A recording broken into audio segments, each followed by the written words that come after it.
Los directores de campaña intentan atraer a la opinión pública a su candidato. Y los políticos electos tienen agentes de prensa que gestionan las noticias y le dan un lustre favorable a los actos en que intervienen. En tiempos de guerra, un gobierno procura instilar en la población el sentimiento de patriotismo y propósito común que se necesita para hacer sacrificios y superar al enemigo.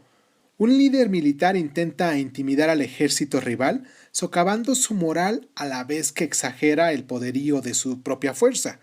Los hombres de negocios publicitan la imagen de sus empresas para convencer a sus clientes de que sus productos son mejores que los de sus competidores.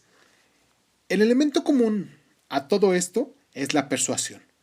Y en todos los casos, el objetivo es modificar o reforzar las creencias, actitudes y comportamientos de un grupo o audiencia particular. Alcanzar este objetivo requiere una gestión sistemática y cuidadosamente planeada de diversos tipos de información.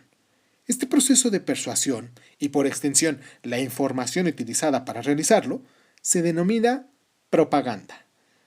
Solemos pensar que la propaganda como un medio de promover una ideología o causa política, pero se trata de algo más amplio y abarca cualquier actividad que pretenda cambiar la opinión pública, incluyendo la publicidad comercial y las presiones de los lobbies.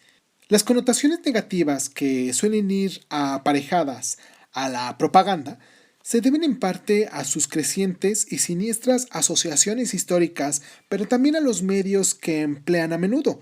Los propagandistas tienden a apoyarse en el uso selectivo de la información, presentando mensajes parciales o argumentos que no son necesariamente falsos, pero que resultan equívocos o engañosos.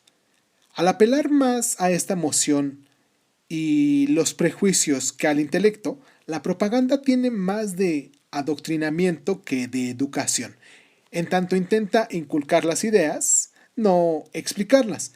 Manipuladores por naturaleza, los propagandistas intentan por todos los medios ocultar sus objetivos íntimos y actúan para defender sus propios intereses, sin que les importe demasiado los del grupo al que se dirigen.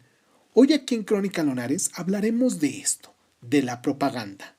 Hoy siendo 19 de febrero les mando un abrazo a toda la gente que nos toma en curso, que nos escucha en el momento, en el curso del día que estamos diciendo. Y un gran abrazo también a todas las personas que pues después de estos días nos pueden escuchar, ya sea el horario que nos escuchen, mañana, tarde o noche, no importa.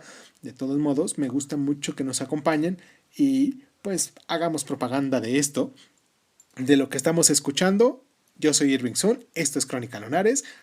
Vamos a hacer propaganda y comenzamos. Cierra los ojos, cierra los ojos, cierra los ojos, cierra los ojos. Si escuchas que alguien se acerca, no temas.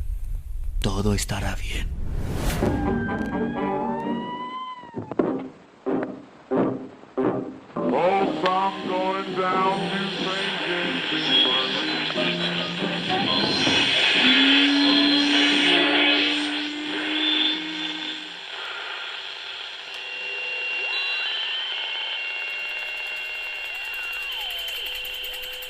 Estás escuchando Crónica Lunares, el lugar donde entramos tus oídos. Bienvenido. Entendida en sentido general, la propaganda ha existido. De hecho, aunque no con ese nombre, casi desde que aparecieron y lucharon entre ellas las sociedades humanas. Los mandos militares siempre han pretendido estimular la moral de sus soldados y desmoralizar a los enemigos. Los gobernantes siempre han querido convencer a sus súbditos de que su gobierno es a la vez inevitable y legítimo. Si la política es el arte de la persuasión, la propaganda ha sido su arma más frecuente. Se levantaban palacios y pirámides, se bautizaban ciudades, se acuñaban monedas, se hacían discursos y se escribían poemas. Todo esto, además de innumerables cosas más, Lo hacían unos pocos para impresionar e infundir respeto a la mayoría, por la misma razón que en el siglo XX los ejércitos desfilaban por la Plaza Roja o se enviaban cohetes a la luna.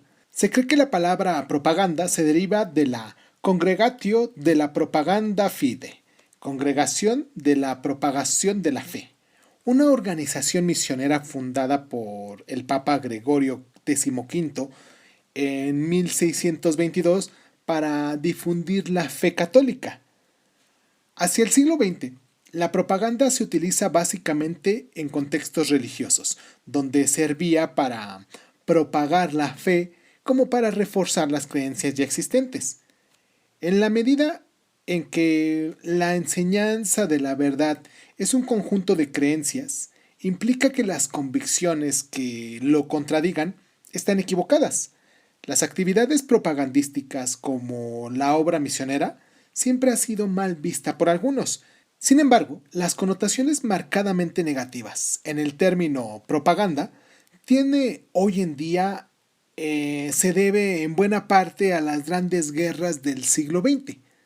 Vamos a hacer nuestra pausa para hacer nuestra publicidad aquí y que nos dejen ustedes sus mensajes como Crónica Lunares de Zoom, que nos encuentran en las distintas plataformas, y una forma de hacer propaganda de esto que estamos haciendo, pues sería a lo mejor compartir lo que pues a mí me gusta hacer, lo que ustedes están escuchando, y recuerden que tenemos diferentes temas, los diferentes días de la semana, y pues me gustaría que alguno de esos que nos hayan escuchado pues tengan chance de poderlo compartir con sus conocidos, con sus familiares o alguna persona, y pues que nos dejen su manita arriba, su like, como dicen. Casi no les pido aquí que lo hagan, pero pues en algunos momentos no está mal, y si hoy es día de hacer propaganda, pues hagámoslo. ¿Les parece bien? Vamos a la pausa y regresamos con esta propaganda.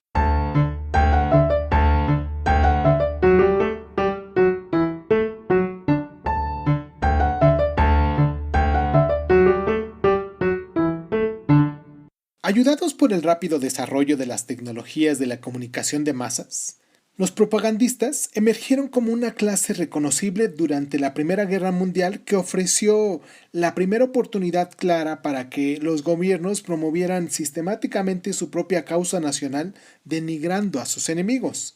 Esto se hizo vigorosamente en ambos bandos, explotando un brebaje tóxico que combinaba una retórica incendiaria, los prejuicios, la xenofobia, las medias verdades y mentiras para desacreditar a las naciones rivales, y particularmente y efectivos fueron los relatos escabrosos de las atrocidades perpetradas por el enemigo, que se publicaban en los periódicos y que presentaban en esos carteles. De hecho, se atribuye a las falsas noticias o exageradas de las viles tropelías de los asquerosos hunos el adelantamiento de la entrada de Estados Unidos en el conflicto. Buena parte de estos engaños y embustes quedó en evidencia después de la guerra, lo que supuso el desprestigio para varios ministros de información responsables, así como para el oficio de la propaganda en general. Las técnicas de propaganda llegaron a su punto más bajo en manos de los regímenes totalitarios, comunistas y también los fascistas, que emprendieron un programa sistemático y generalizado destinado a deformar la opinión pública para que se conformara a la idea y a las medidas políticas del partido gobernante. El ministro de propaganda de Hitler, Joseph Goebbels, se jactaba de haber levantado el Tercer Reich mediante la propaganda, y la jactancia era casi una verdad absoluta. La consumada maquinaria de propaganda que creó vomitaba sus mensajes de odio a través de todos los medios concebibles, entre ellos periódicos, emisiones de radio, cine, concentraciones de masas e incluso los Juegos Olímpicos, que meticulosamente fueron escenificados como escaparate del poder y la superioridad aria. Con estos medios, Goebbels organizó una campaña que consiguió adoctrinar al pueblo alemán con teorías radicales descabelladas y una sensación de destino nacional que implicaba el sentimiento de otros pueblos.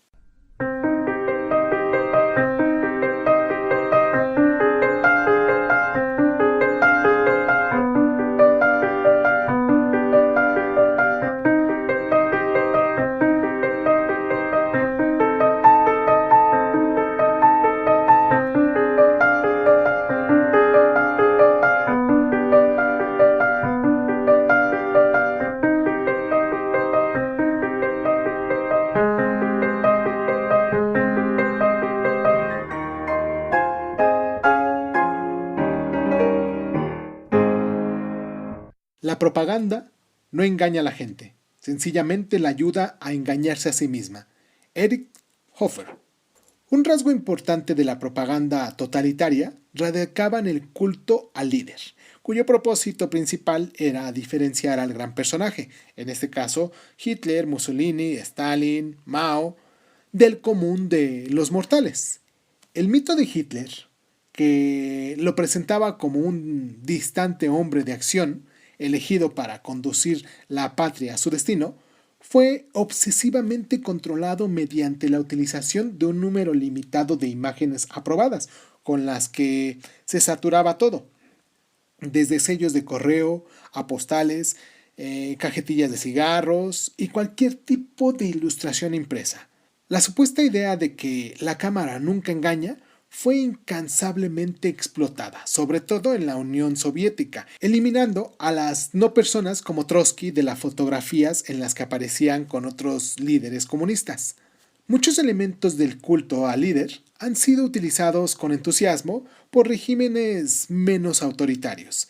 Todos los presidentes de Estados Unidos, desde Franklin Delano Roosevelt, han sido conscientes de la necesidad de proyectar la imagen apropiada al pueblo americano y a los demás, y en la era de la televisión y ahora de Internet, la mayoría de los políticos de primera fila de los países democráticos cuentan con un equipo de expertos dedicados a diferentes aspectos de la gestión de su imagen. El secretario de prensa de Roosevelt mantenía un férreo control sobre las oportunidades de fotografía en la Casa Blanca y hacía denodados esfuerzos por mantener visible la capacidad física del presidente. Un ejemplo reciente de tal manipulación de imágenes, muy criticado desde entonces, ocurrió en mayo del año 2003, cuando George W. Bush fue llevado en avión al portaaviones Abraham Lincoln para que pronunciara su tristemente famoso y prematuro discurso de la victoria en la guerra de Irak. Al optar por llegar en un avión en lugar de un helicóptero, el presidente, que se había visto enredado en acusaciones por eludir al servicio militar, pudo presentarse en la cubierta del aterrizaje no vestido de civil, sino con uniforme de aviador. Ante el mundo, un guerrero entre los guerreros. ¿Recuerdan esa imagen?